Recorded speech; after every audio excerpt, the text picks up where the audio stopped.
when you come to this city and you realize nobody gives a crap about how many diplomas you have. Nobody gives a crap whatsoever. What they care about is, can you deliver, and are you going to be easy to work with?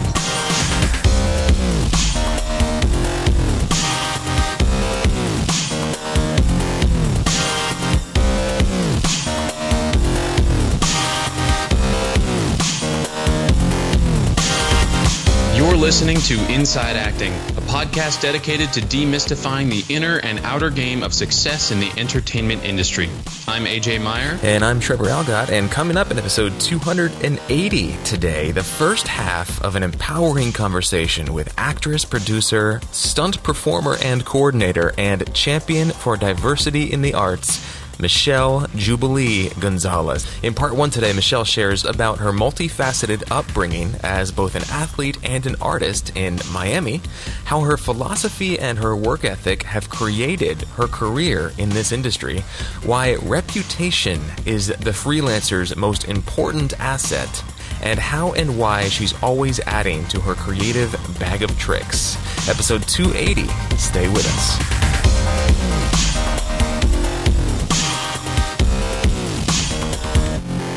So over the course of the past few episodes, you guys have heard us talk about this thing called Camera Ready You. Camera Ready You. It's the latest creation from David H. Lawrence, the 17th, creator of VO2Go and Rehearsal Pro. And it's essentially a way to master both the studio and the performance techniques that we all need to be working on camera and doing better self-tapes. Skill sets that are absolutely essential these days. Now, David, as you know, is a seasoned film and TV actor, and in Camera Ready You, he's basically put together everything that he's learned, both working on camera and all the technology needed to support it, creating a home studio, essentially, and your own little production company. And he's going to be sharing everything that he's learned in this course. So I was lucky enough to steal a few minutes with David to learn more about this, because having just interviewed Anna and Brian, those annoying vegans, about building their YouTube platform and having so much success with that, not without its challenges, but basically learning how to have a platform in their case, a post-acting life, but just hearing about everything that they sort of experienced, all the pitfalls, all the things with lighting and how to frame themselves and how to learn how to be themselves, and all of that really piqued my interest. So I was excited to talk to David, and what's pretty cool is that in this segment that I'm about to play, David talks about this thing that he just put the finishing touches on, called the last-minute self-record audition checklist, which is kind of like a free component to Camera Ready You. It's kind of a teaser. And guys, I have to tell you, this checklist, he sent it to me ahead of time, so I had a chance to look it over and just, give it a second set of eyes, look for any typos, that kind of thing. Guys, it is awesome. It is really, really comprehensive, and it's absolutely free. So if nothing else, make sure you check that out. So I'm not going to take up too much more time talking here, but I just wanted to let you know we're going to kick off this episode with this great little segment with David telling us more about Camera Ready You. And then at the end, make sure you tune in for how to get that free last-minute self-record audition checklist, which is just essential. It's the kind of thing that I kind of wish I had made for the podcast as sort of an email incentive or something many, many years ago. I never got around to it, but David did it way better than I ever could. So enjoy this little segment here with David, and I'll see you for the rest of the episode on the other side.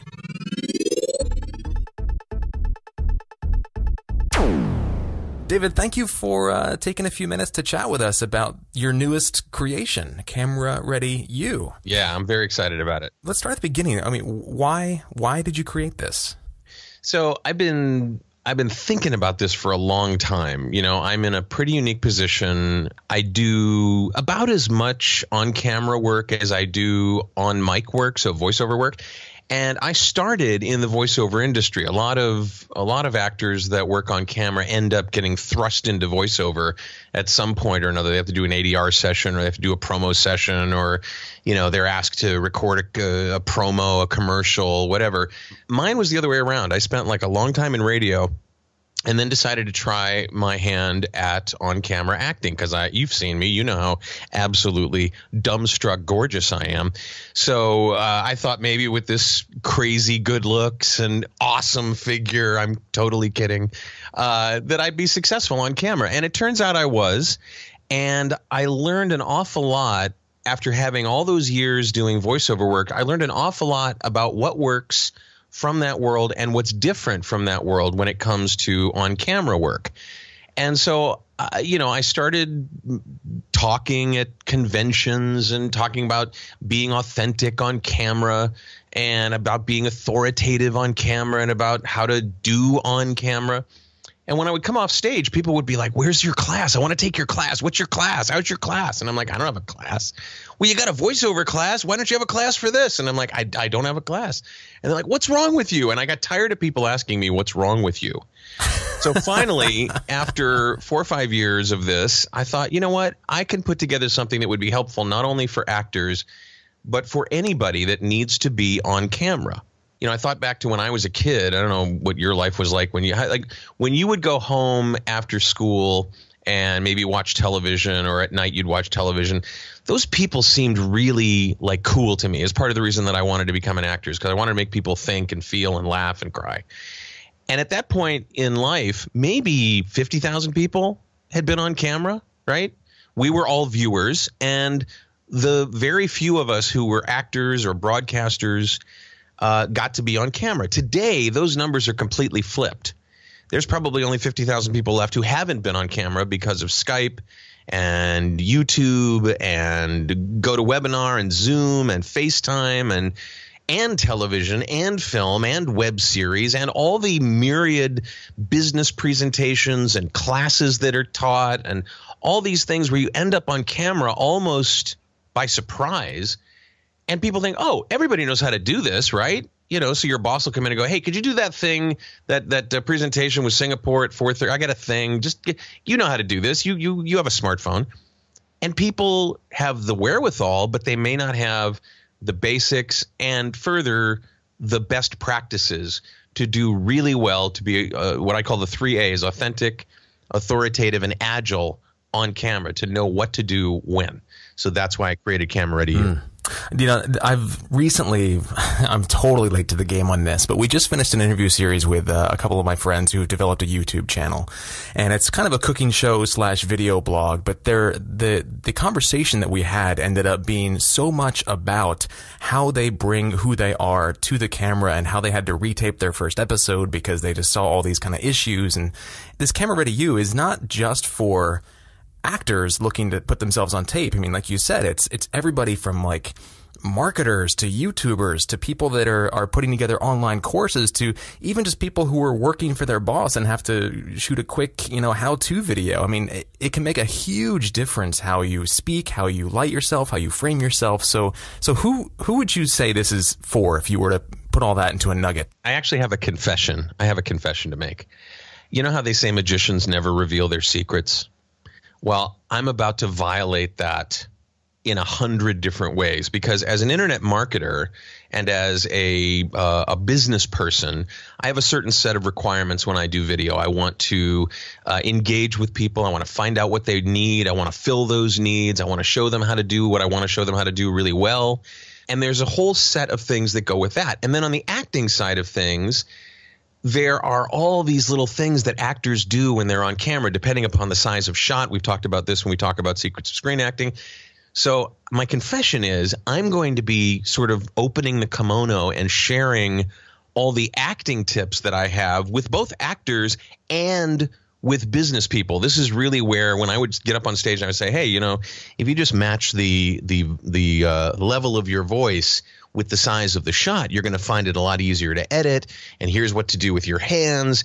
And here's how to not IF the camera. And then business people go, oh, that's why actors do what they do. Oh, I see. And then for the actors, I'm going to show you how people get on camera and influence you. Because all of those things, I'm going to open up the kimono on that side of my life and show people how to do that, because those things can all work together. And if they do, you will be unstoppable on camera. You will be just shining on camera. So, you never want to say my product's for everyone. It's like bleach. It's for everyone. But the truth of the matter is that if you have to be on camera, either as an actor or as a business person or somewhere in between, Camera Ready You is for you. It will help you get ready faster. It'll help you know what the technology is and not be afraid of it.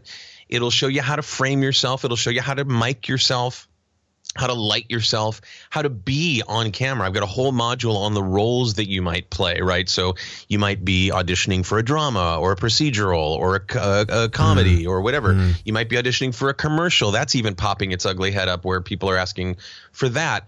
Or as a business person, you might be an educator. You might be a coach. You might be a marketer, a pure cheerleader for the company. And so you choose to, you'll have a whole palette that you'll be able to choose from. And specifically for the people that listen to Inside Acting, and by the way, can I just say I am so amazed. 200 and almost 300 episodes. Really? Yeah, what, you trying to make all the rest of us look bad? Is that what's going on?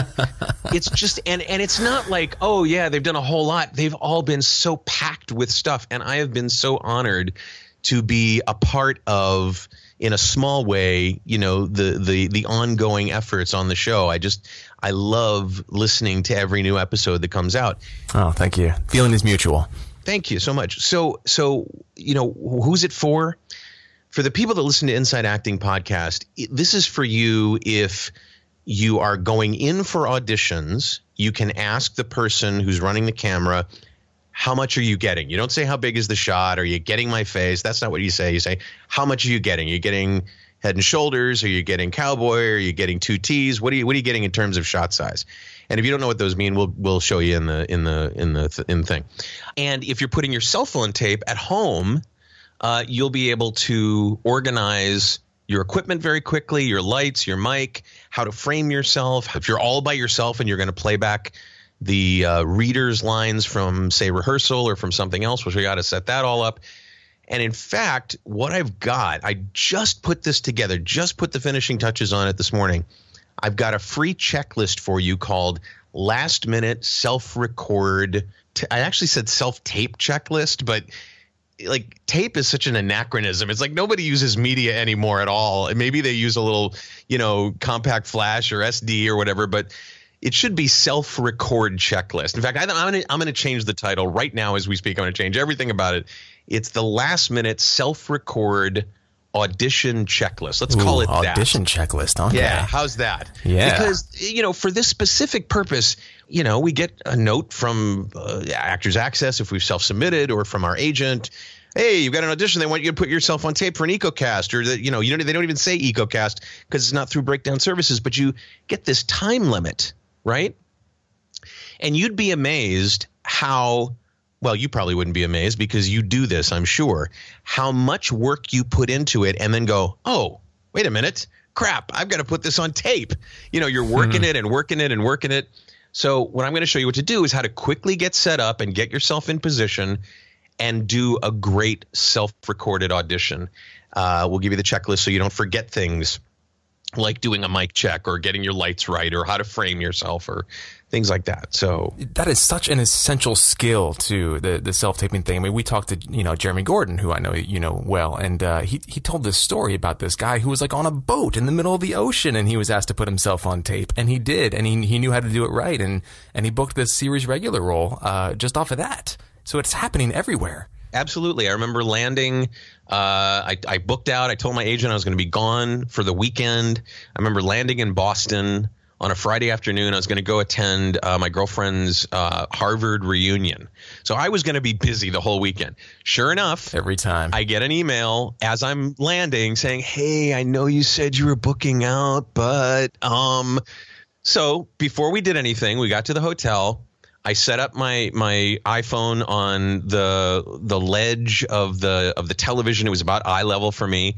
Betsy was my reader, and I put this together and I did the audition. You know, I spent about an hour working with the script, did the audition, and sent it off to him. And it got me a callback and a booking on the Disney Channel Ant Farm.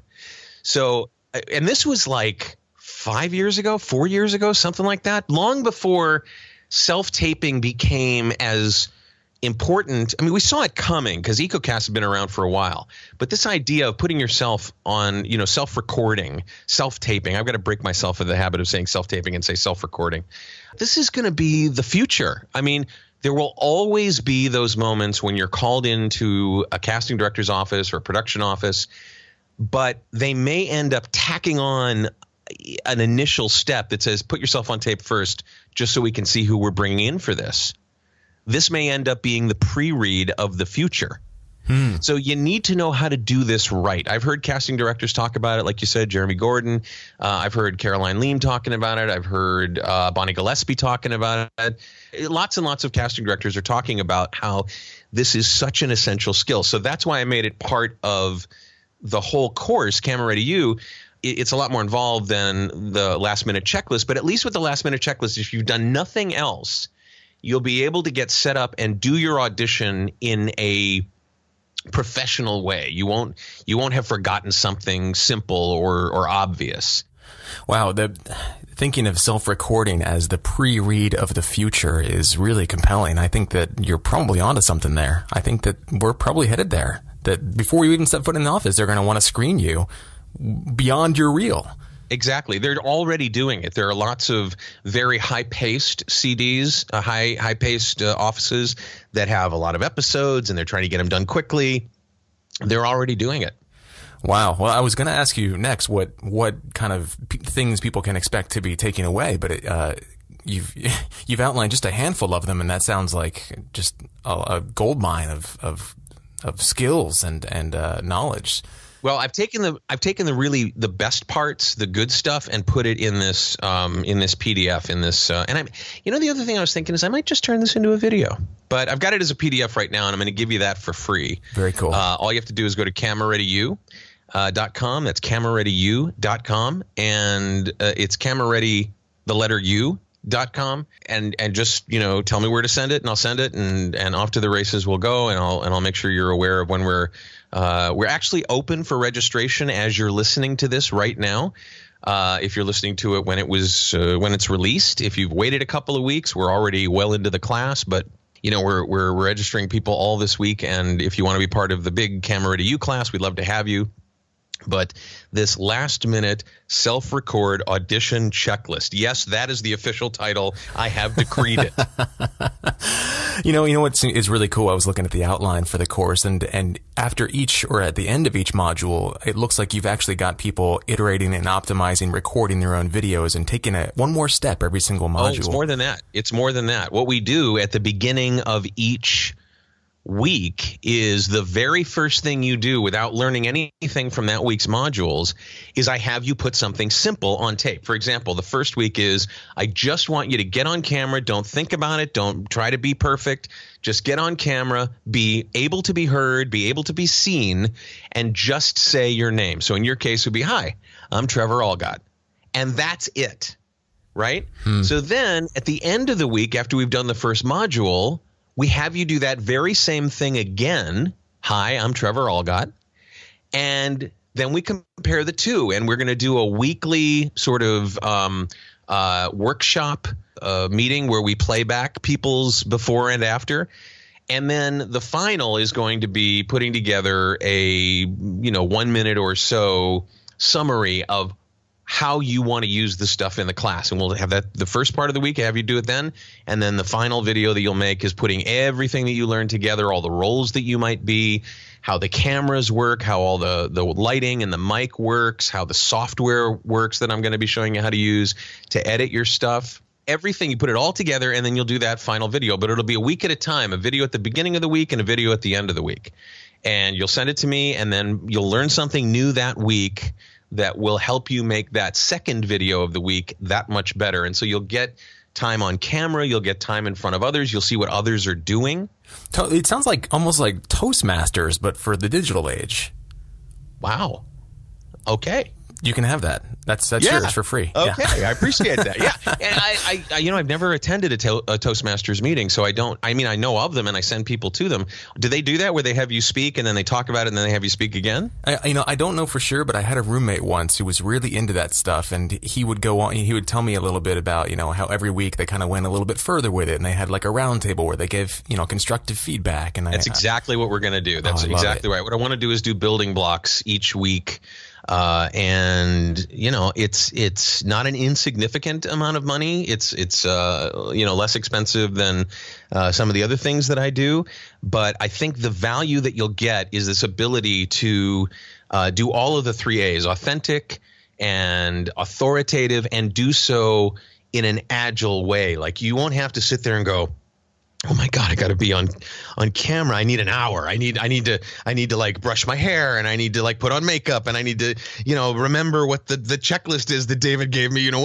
No, just like, I got this. I'm going to make sure that you're going to be able to say, I got this. And I'm going to give you permission, just like I give you permission, just like Trevor gives you permission when he talks about this, and AJ does, to be yourself. To just be yourself. It's going to be so much more effective than trying to be the on-camera version of you. Or if you're doing it way less because you've heard to do less on camera, the on-camera version of you. I want you to just be you. Just be your beautiful, flawed, but fully present and available self. Don't try to be a better version. This is advice in general. Don't try to be a better version of yourself. Just yourself, and take advantage of that, and just drop yourself in front of the camera and be so totally natural and so at ease, whether you're doing an audition for a role, or you're presenting a lesson, or you're showing somebody how something works in a video, you're making an unboxing video for YouTube. It doesn't matter what you're doing. I want to get you in a position where you're not afraid, and in fact, you're just excited about being on camera. One of the biggest secrets of this industry, or maybe it's not a secret, but sometimes it feels like it, and I think one of the hardest things to do is to just be authentic. It's like that's what people are looking for. And it's one of the most challenging things, but those that can master that and can just easily slide into frame and deliver their truest self and then get on with their day. If you can hone that skill set, it's like there's just no way you can fail if you can just share that with the world, and especially do it on camera in the age of YouTube and, high-speed Google Fiber and all that stuff. I mean, that's where it's going. So yeah, and being authentic is one of those things that you don't build. It's one of those things that you reveal. So Michelangelo once said, how do you sculpt? And he said, I take away enough marble so that the statue remains. Yeah. And the truth of the matter is that almost all the time when I'm coaching somebody on camera and they feel plastic and they feel artificial and stuff, it's because they're doing more than they need to do. They're doing too much. They're thinking that they have to do other things than just be themselves. And it's basically paring away and nipping and tucking and removing just a little bit here and there. And then finally you're left with exactly what you started with before you walked in front of the lens. You're left with yourself. And it's just such a beautiful thing to watch it happen. You see it happen all the time when people get roles, Yeah. Authenticity is what persuades. It's what people can relate to. And like you said, flawed, and like that's where the truth is. Well, okay, so that's Camera Ready You, and that's you as in university, camerareadyu.com. And if people go there, they can get the last-minute self-record audition checklist. Good job, Trevor. Okay. And that's free. And I'm really looking forward to hearing more about this as it goes on. And it sounds like it's going to be a really valuable and fun ride. Yeah, we've got a little private Facebook group for the checklist that we're putting together as well. So if you have questions, you can ask questions and stuff. And we'd love to have you join us for Camera Ready U. We're going to do our initial run starting this week, and we'd love to have you on if you want to jump aboard. But at the very least, go pick up the free report. We'd be happy to help you out there, wherever. And I just really I can't tell you how much fun it has been. To put this together, to sort of like, oh, yeah, I remember that from when I did that thing. And, like I've got a lot of stories to tell, and I've got a lot of cool things to show you. And there'll be some moments where you go, oh. And then there'll be some moments where you go, huh, that's not what I was taught. And it's okay. I'm just showing, I'm trying to do just like what I do with VO to Go-Go. I'm trying to show you what works for me and what I think can work for you. You got to be the arbiter of that, but hopefully we give you enough that you have all kinds of takeaways, and it just makes your on-camera life just sparkling. Oh, man. So stoked for this. David, thank you for taking the time to share some more about this, and really looking forward to seeing how this unfolds. And again, guys, that's camerareadyu.com. Make sure you head over there and get that last-minute self-record audition checklist. David H. Lawrence 17th, thank you again. Thank you, Trevor.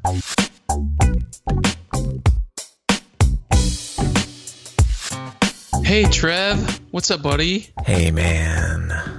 The next LA Actors Tweet Up is coming up, and Ben and Carrie want to personally invite all LA-based podcast listeners to their next free event. They're always free on Monday, June 26th at Busby's East, which is where they've been holding them quite often. They'll be hosting, check this out, this is pretty cool. They've been having like a guest at these where they sort of start out with like an interview, kind of like what we do here, and the rest of the night is just a hangout, building relationships. They'll be hosting Emmy-winning editor and director Kabir Akhtar, who currently works as an editor, director, and producer on the show Crazy Ex-Girlfriend. Kabir has also worked on the shows New Girl and Arrested Development, among many others. This is going to be an epic, informative evening that is great for actors, filmmakers, producers, editors, anyone in the industry, really. Sometimes they have managers and agents and stuff show up. People just kind of show up and hang out. It's really cool. The event starts at 7 p.m. on June 26th at Busby's East in LA. And Ben and Carrie asked that you go to the Tweet Up website, laactorstweetup.com. Join the email list so that you get important event information and updates, and the RSVP link. You can RSVP, although the entry is free. And because sometimes people are like catching up on the podcast, if you're listening to this on June 26th at like 5 p.m. and you're like, oh, there's no way I'm going to make it, I never RSVP'd, listen, just show up. If you're listening to this on the day of the Tweet Up, it's a pretty laid back event. Just show up and say you heard about it on the podcast. You will get in, we promise. Awesome. I haven't been to a Tweet Up in quite a while, but they've always been amazing. Everyone that I have been to has been awesome. I've met a lot of cool people there that I still talk to today, and talk about great guest speakers that they get. A great opportunity to build relationships, because we don't use the other word. But those Tweet Ups are great. They're free. It's a great opportunity to just get out there and meet people. I mean, that's what this industry is all about. It's a relationship business. We have said that a lot on the show. All right, guys. So without further ado, here is part one of my conversation with Michelle Jubilee Gonzalez. Now, I have to say, I didn't know a lot about Michelle before Jen suggested her as somebody we might be interested in interviewing. And I kind of, I did a little bit of research on her, and she's a very multi-talented, multifaceted person. But what I wasn't prepared for was just how positive and inspiring and empowering she is. I mean, this is a woman with a philosophy that cannot fail. Enjoy part one of this chat, guys. If you come out the other end of this and you're not feeling at least a little bit on fire to do something awesome today, then what's wrong with you? Maybe you didn't listen. Listen to it again. All right, enjoy. I'll catch you on the other side.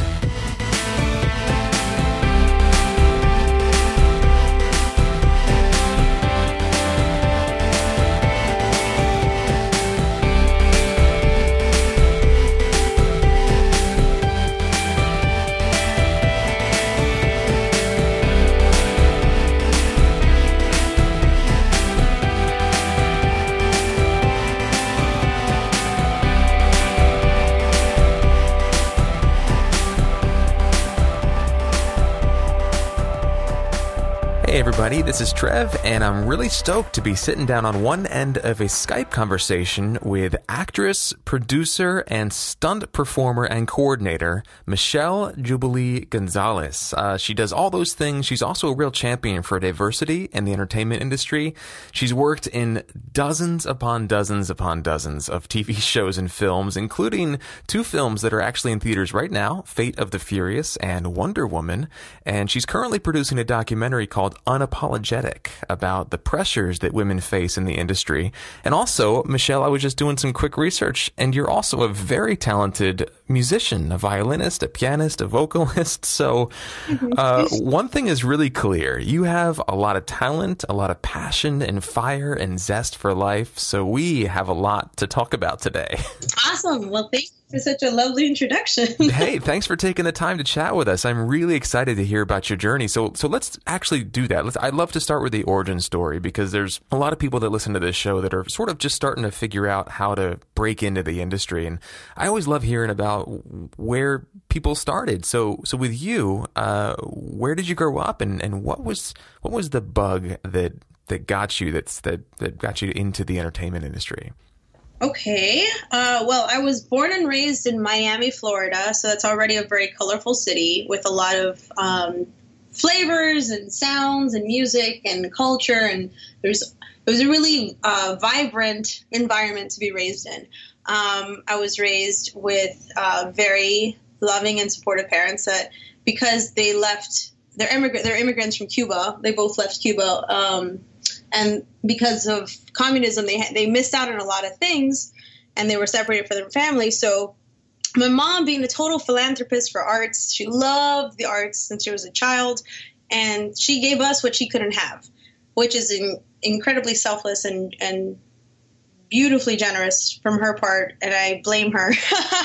I give her so much credit for where I am as an artist, because she was a really big inspiration for me. So she started us off with violin lessons when we were all like 2 years old in diapers or whatever. Like we'd be holding these little violins, and then we actually started making sounds and making music when we were 3 years old. And so that was my first introduction to the expression through art. And after, throughout those years of childhood, I also got into piano.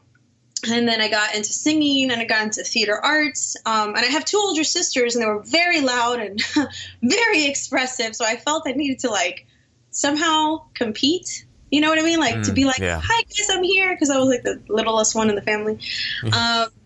So I got into, I kind of followed in my sister's footsteps, because it looked fun what they were doing. And I always wanted to play with them. So this was a way for us to do that. So yeah, I did a lot of theater when I was a kid. I played in orchestras. And then when I was in high school, I was dual enrolled in college. So I was earning my college credits for my associates while I was in high school. Wow. And yeah, and so I was taking all these music electives, like piano, violin, and voice. And my voice teacher, Dr. Beverly Coulter, who's a brilliant teacher and mentor, saw the potential to use my martial arts and gymnastics and my voice and give me these really physical characters to play in an opera. So I worked in her company called Rio Nidi Opera for about 5 years. So I was earning professional experience while I was a high schooler. And that was everything. I just had so much fun working with this really diverse cast of performers of all ages, of all races. And I was like, this is so nice. It just felt like home, Dear, so, I just can't believe how incredibly productive the first 18 years of your life were. How did you do all of that all at once? I don't know. I guess it is strange, but for me, it was my normal. And I didn't ever have a point of reference except for the geniuses that I wish I could be like how did Jackie Chan be an actor, director, producer, martial artist, gymnast, complete brilliant poet of motion?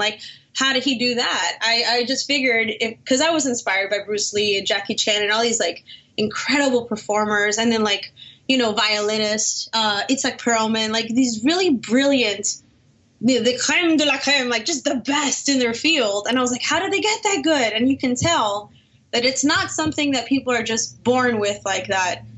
He's a prodigy or he's whatever. They also have to work really hard. There's this thing called discipline.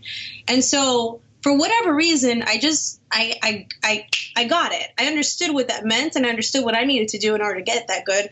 So I would enjoy the process of practicing. Most parents, they have to tell their kids to practice their instrument or to do their homework. And my mom, to this day, will testify, I never had to tell Michelle what to do. She always did her homework. She always practiced, because I wanted to, with homework, I wanted to get it. I made it a game. I was like, how quickly can I do my homework and do it well?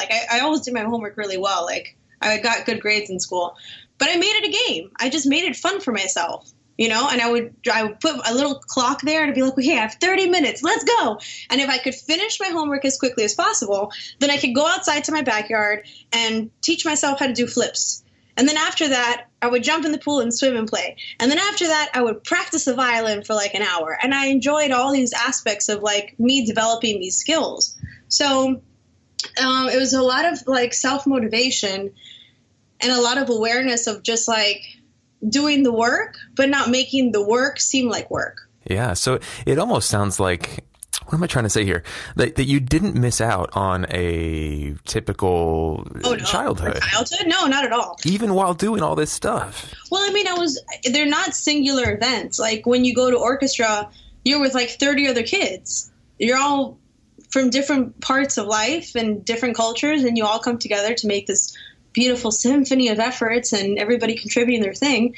And that's so beautiful to me. And so it was a social thing for me to participate in orchestra. And it was a social thing for me to train in gymnastics. My closest friends were the girls in my team because we would literally spend like 40 hours a week training. And so we would do slumber parties together. We'd go out together. We'd train hard, play hard. Like I consider that some of my favorite years of childhood were when I was training in gymnastics. So just to recap, you got your college degree while you were also in high school, or at least worked towards that, and you worked professionally as an artist, as a musician and a performer. Yep. And martial artist and gymnast and all these things. And the thing is, like, everything that I trained in when I was younger, I was able to find a way to put it to work.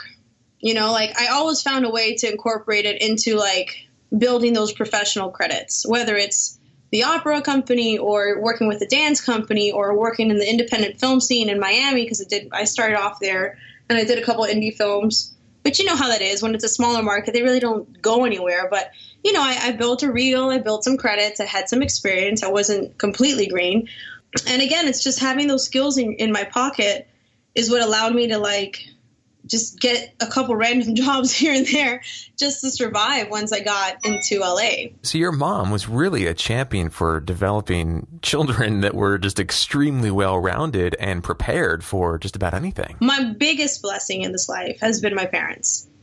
Most definitely. Like I had a hardworking father who taught me the importance of being disciplined and having a really incredible work ethic. And most importantly, he was always like, you have to apply what you learn.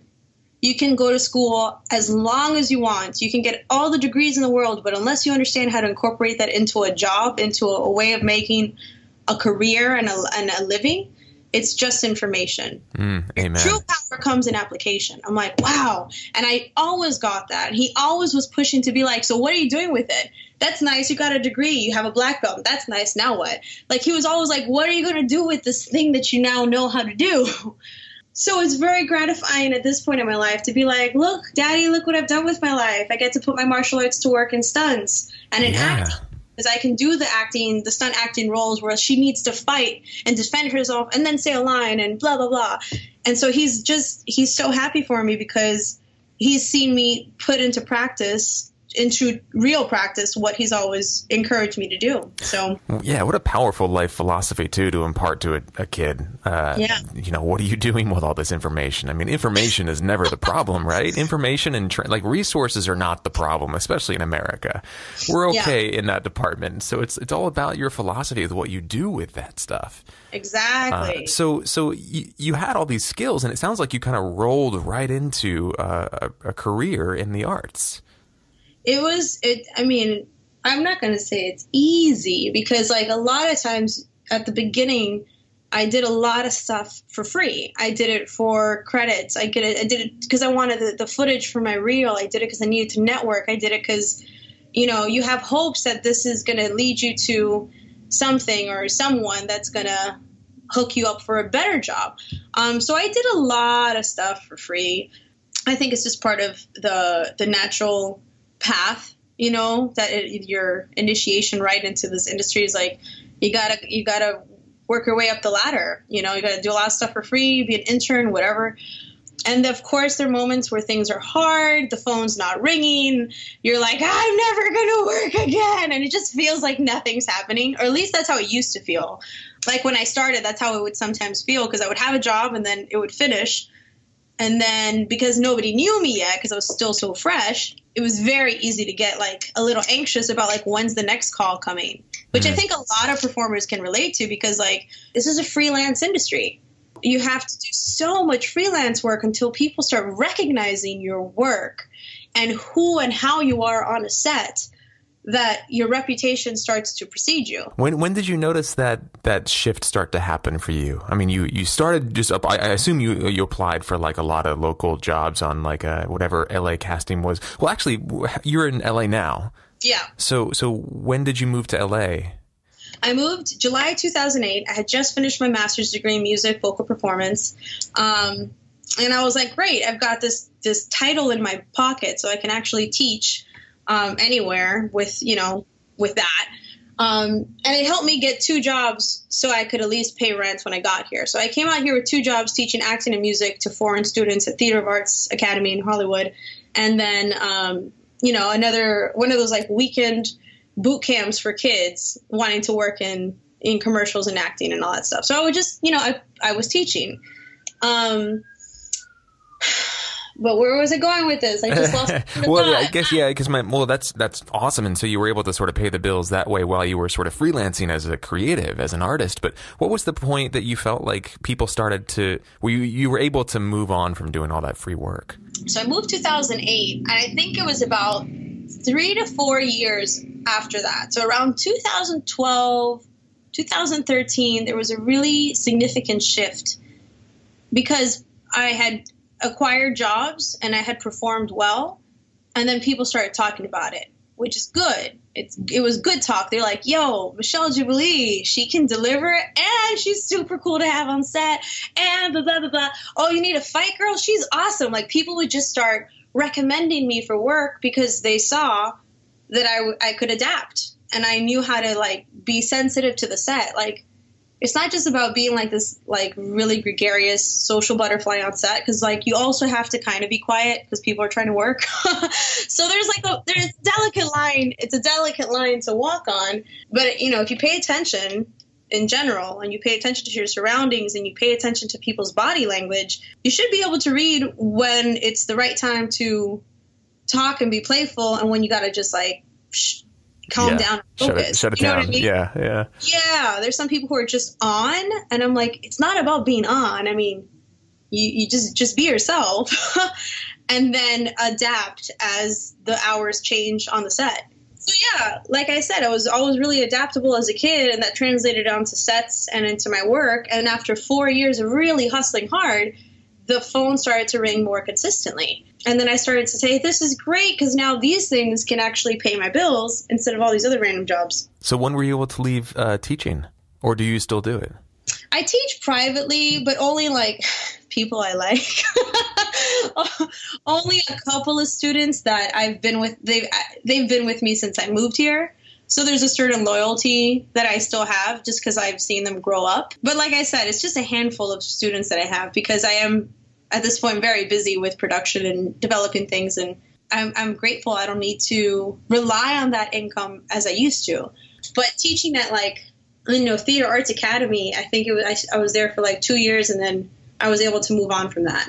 And same thing with that other commercial workshop place on the weekends. Like, I did that for like 2.5 years, and then I moved on from that as well because it's like I don't want these side jobs to be a crutch. Do you know what I mean? My priority is not to be a teacher. My priority is to be a performer, and that means there are many times where I would sacrifice the paycheck of a teaching job for the opportunity to audition, or the opportunity to have a callback, or the opportunity to film for $100 a day, which is way less than what I was getting paid.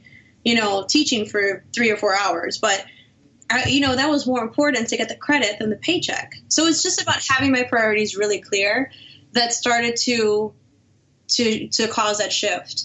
You have to have faith, that what your priorities are worth your time, are worth making a small compromise on the bills, because the payoff later on will be well worth it. Yeah. I just want to emphasize too that you put in many, many years working for free. And I think that a lot of, that's such a key part of the journey. I think a lot of people imagine that they'll, hop off the bus and start making a living from acting within a year or two. And oftentimes, most of the time, that's just not how it works. You have to really just sort of, like you said, work your way up the ladder. And in his book, Rich Dad, Poor Dad, Robert Kiyosaki, who's kind of a controversial figure, but he talks about that.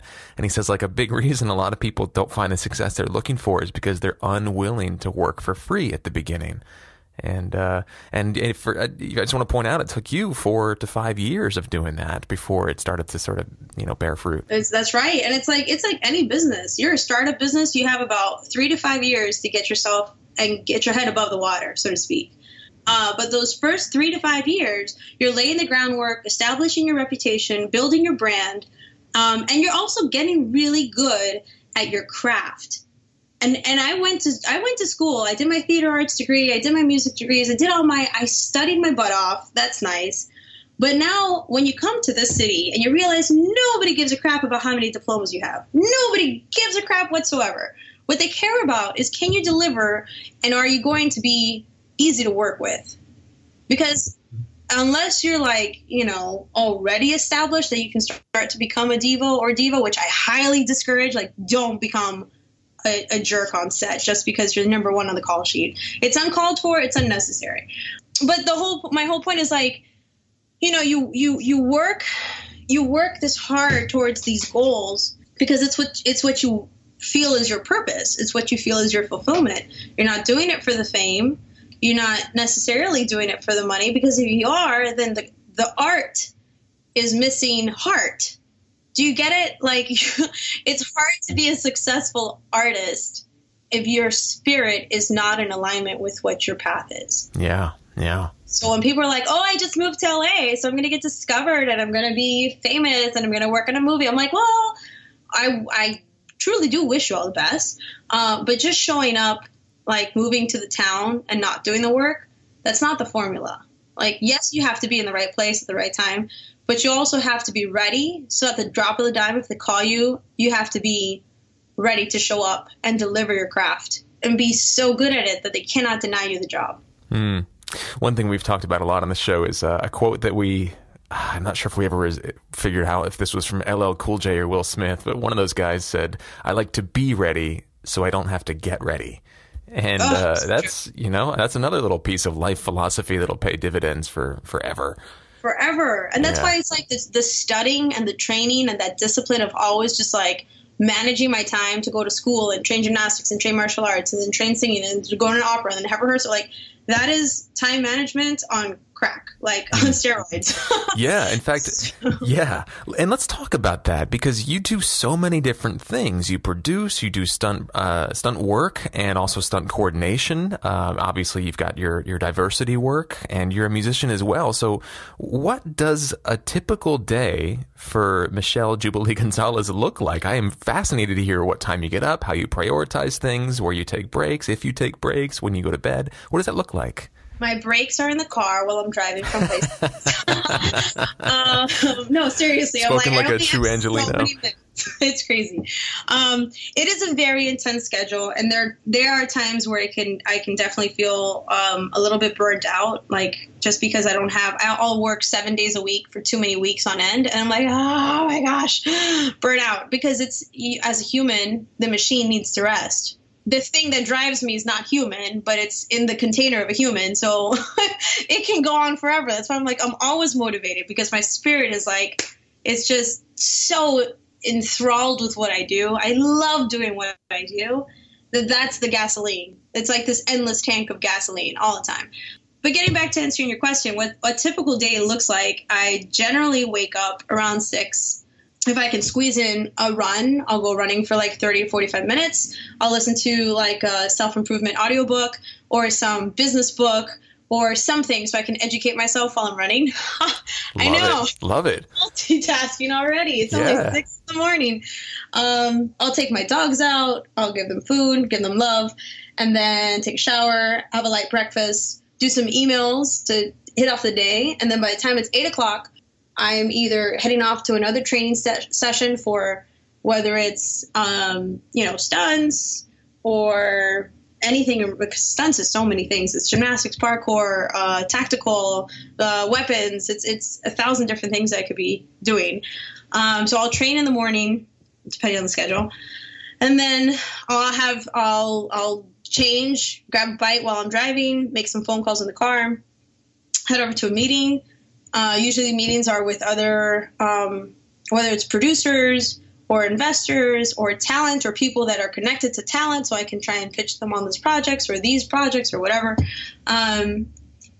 And then I will hustle a couple of sets, for stunts that you give them your headshot and resume, shake hands, whatever. So you'll just drop in and drop off your stuff and just say hi? Yeah, sometimes you can do that, and sometimes they kick you out, and that sucks because you're like, I drove here for nothing. You never know. It's part of the gamble. And then sometimes I'll have a recording session, and then Wednesday nights I take class at UCLA Extension for spec writing. I'm taking a spec writing class, so just to again keep adding to your bag of tricks and develop yourself better as a storyteller, because the learning never stops ever. And then that's it. And at the end of the day, I'll hang out with my dogs and my guy. And I'll be exhausted. But I was like, what a good day. It was so full.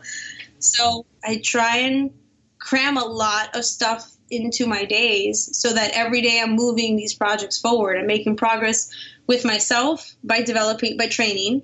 I'm making progress with myself by educating myself, whether it's taking a class at night or listening to the audiobook in the morning. I'm moving the projects forward that I take meetings for with producers or with investors. Like, if every day you make a little bit of progress for all these different things, eventually you'll see that you've built the castle. But it's like brick by brick by brick. But every day you got to put another brick on there. And every day another couple bricks. Like, some days you can put a lot of bricks and you're really productive on one project. And then the next day you do the same thing for a different project. But as long as every single day, not every week, but every single day, you're moving your things forward, you'll see progress. And if it takes you 4 to 5 years for that progress to just start to take you on a wave, then that's what it takes. So I've put in that time, and I've put in that effort and energy and intention. And the proof is in the pudding. Like, I see that it's worked for me to be that persistent and that in love with what I do, because that energy, I think, is attractive to people. Instead of those people who are like, oh my gosh, it's so hard, and they complain about it, it's not attractive. Nobody wants. I don't think people want to be around that kind of energy. I wouldn't want to be around that energy. So even though it is hard, I don't acknowledge that it's hard. I just put my head in it and go. I just do it. I show up and I'm like, all right, let's figure it out. It's going to be tricky, but here we go. And, it's perspective, Yeah. We call those people who are a little bit more victim-y about the journey. We call them the Ain't It Awful Club, because they spend a lot of time just hanging around going like, ain't it awful? It is so hard. The deck is stacked against us. And what's that saying? Misery loves company. It's very true. Like, those people tend to attract each other, and it feels good to sort of be a little helpless. I don't think so. It's a lot harder, I think. It takes a lot more effort and responsibility to step up and say, I am responsible. I can change this. It's also empowering to think that way. Oh, totally. Yeah. It's addictive once you get it. But a lot of people, it takes work, and a lot of people aren't willing to do that. Yeah, and so maybe, a suggestion, go for a walk around the block with your iPod and an empowering audio book in there, and just start to reprogram your brain about how you approach the work. Because to be like, oh, ain't it awful? I got to show up to this audition. I'm like, you're so lucky. Oh my gosh. Just to get your picture selected is a mini victory. And they want you to be good. Oh my goodness, ain't you lucky? It's not ain't it awful. It's like, oh my gosh, ain't it wonderful that you've got this opportunity to show up and to play for 2 minutes in front of these people and show them what you're made of and how much you love what you do. It's all attitude. And it's also when I say oh my gosh, get empowered about taking the accountability to create what you want in your life, is because as easy as it is to become victimized and to be like, oh my gosh, it's so hard, and I have to show up, and these girls are prettier than me, and blah, blah, blah, blah, blah, that is so counterproductive to you booking the job. And instead, I would love to invite everybody to be to think about what would they need to do in order to free fall into joy into showing up? What would they need in order to like just be like so happy to be present with the process?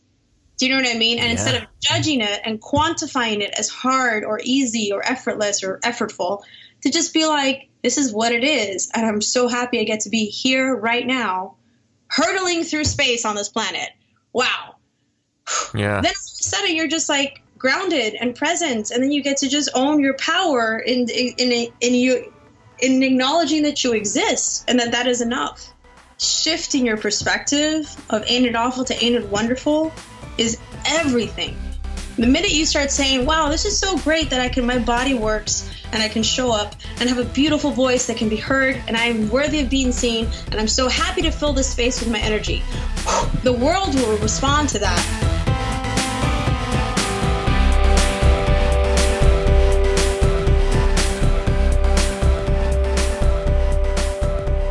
Hey folks, welcome back to the Bookends.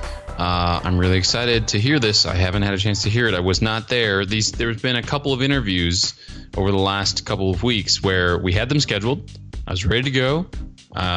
We were going to do it together. And at the last minute, it got changed by like an hour.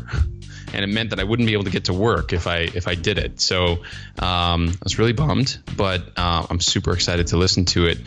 Trev, any debrief on this part, or you want to wait to the second part? Well, let me say this.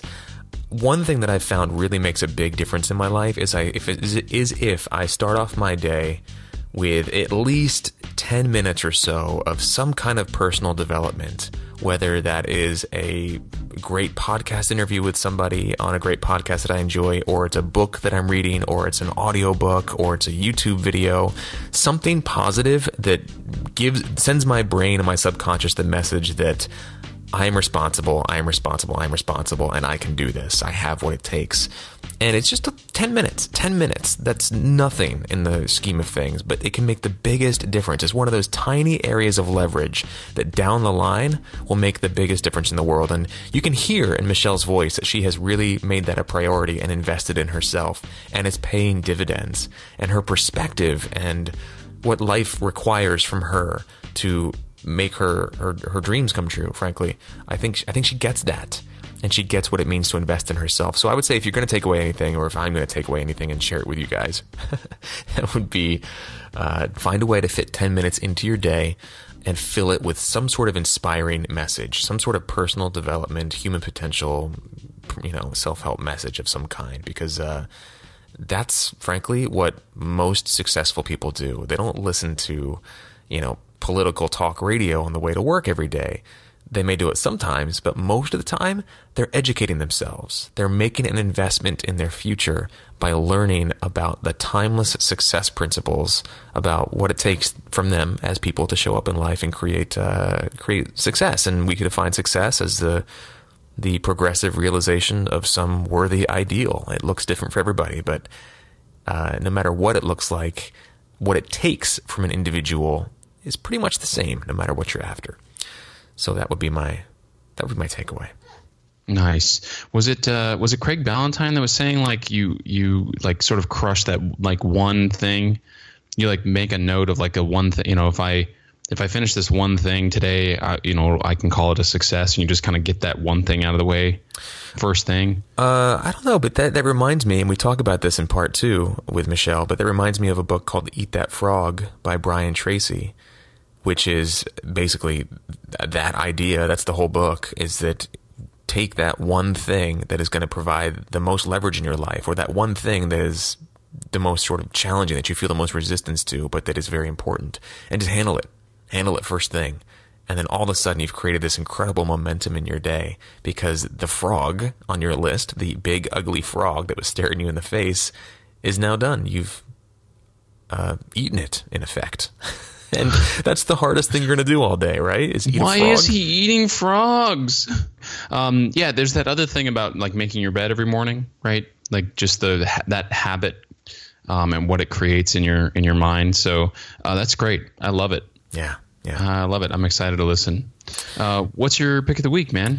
So I thought I might have picked this before because it has been such a life-changing thing for me, but I hadn't. So here it is. It's called the Rumble Roller, and it is a piece of exercise equipment. It looks like a torture device.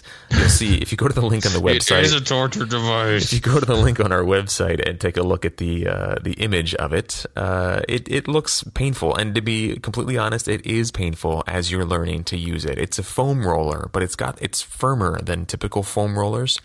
And it's got these little nodules on it that stick out. And the idea is you just lay on it and learn how to use it to give your body a massage. They call it myofascial release or soft tissue massage. And essentially you use it to work out kinks and sore spots and tight spots and loosen tendons and things like that. And I've really made, as I'm refining my morning routine and adding things in and taking things out and whatnot, I have been experimenting these past few weeks with adding in 10 to 15 minutes of foam rolling on this thing. And I usually do it right after my workout. And I really am noticing a big difference. One of the things nobody tells you about getting older is that, or maybe they do tell you this, but nobody told me, is that the things that are just sort of minor issues in your 20s can become really major nagging issues in your 30s and beyond. And when it comes to physical stuff. So, like I've always had sore knees and a bad back. But since I've been using this rumble roller for 10 to 15 minutes every morning and just learning how to work it and work my body on it and find those spots and those tight spots. And I've become more familiar with it, and it's really made a huge difference. And actually, one of the 21 strategies to sleep smarter that Sean Stevenson mentions in that book that was my pick of the week a few episodes back, that book, Sleep Smarter, one of those strategies is to foam roll, to do some soft tissue or myofascial release, as it were, on a foam roll every day, because he said it's like magic for your parasympathetic system, or something about your parasympathetic system. But it really does sort of key into a specific part of yourself, and it's a great way to give yourself a free massage and to get the spots that the massage person, the masseuse, would usually miss. It's worth every penny, and every day when I'm done with my 15 minutes of foam rolling, it feels like I was given a new body. I love this thing. Check it out. The Rumble Roller. The link to that is on our website. I have a foam roller, but it is not this intense. It does not look like a torture device, but this thing looks amazing. Cool. Oh, so man. What's your pick of the week? My pick of the week, I know this doesn't need any help, but I finally got a chance to see Wonder Woman. So my pick of the week is Wonder Woman. I put it in all caps with 3 exclamation points in the outline. So just imagine me saying it like that because I don't want to blow out the microphone. It's so good. It's so good. Everything you've heard, if you have not seen it, everything you've heard is accurate. It is certainly not a perfect film. It's probably not as good as The Dark Knight, but oh my God, is it good. DC has really been screwing the pooch lately, as most people know. Marvel's just wiping the floor with them, and they finally, have done it right with this film. I have higher hopes for Justice League as a result of this film. We'll see how that turns out, but man, was it good. And all the stuff that people have been saying about, women's empowerment and little girls having like a superhero to look up to, all true. It was really, really well done. It's like beautiful too. Like all the stuff on, I'm going to mess up the name of I'm not even going to attempt to say it. The name of the island where the Amazons live is like, it's out of a dream. It looks like, it reminds me of Riverdale from the Lord of the Rings films. Yeah, it's so beautiful. But anyway, if you haven't seen it yet, everything you've heard is true. Go see it. It's really good. Awesome. All right. Well, that is Wonder Woman. You guys know what that is, and maybe you'll catch a glimpse of Michelle in that because she did work on that film as a stunt person. Wonder Woman and the Rumble Roller. And I just realized the Rumble Roller that I have is about twice the size and length of the one that is linked on our website. I can't find a link to the one that I have. Yeah, the one you see on the website here is cheaper because it's smaller. It's about half the length, but I have the longer one. I'll see if I can find that and put that on the website. But if not, then the small one is just as good. It's just you just have to position yourself, reposition yourself more frequently. That's all. Well, let's get out of here. Anything else to add before we boogie? I don't think so. Today's episode of Inside Acting was produced and hosted by yours truly, AJ Meyer, and of course, Trevor Algat. Jen Levin is our production coordinator. Gadali Gubrick is our marketing and web director. Deborah Smith is our community manager. Grace Gordon is our director of public relations. And Fern Lim designed our logo. Trevor Algat edited and mixed today's episode and composed our theme and interview music. You can sign up for our weekly email dispatch and listen to all of our episodes over at our website, insideacting.net. You can also find us on social media and wherever you get your podcasts. And if you guys have a minute, leaving us a review on iTunes, a positive 5-star review, helps a lot. It helps with our iTunes ranking and search results, and it helps other people find and trust the show. So if you have a second and you enjoy the show and you want to give back, that's a great way to do it. Hop over to iTunes, leave us a positive review. It really makes a difference. Special thanks to our sponsor, Camera Ready U, and thanks to you, our listeners. Visit our website to subscribe to our weekly newsletter, get links to everything we talked about on this episode, and if you'd like, support the continued production of the show with either a one-time financial contribution or an ongoing contribution as part of our membership. Visit us at insideacting.net to learn more and to show us some love. And that does it for episode 280 of Inside Acting. Thank you so much for listening. We'll see you next week.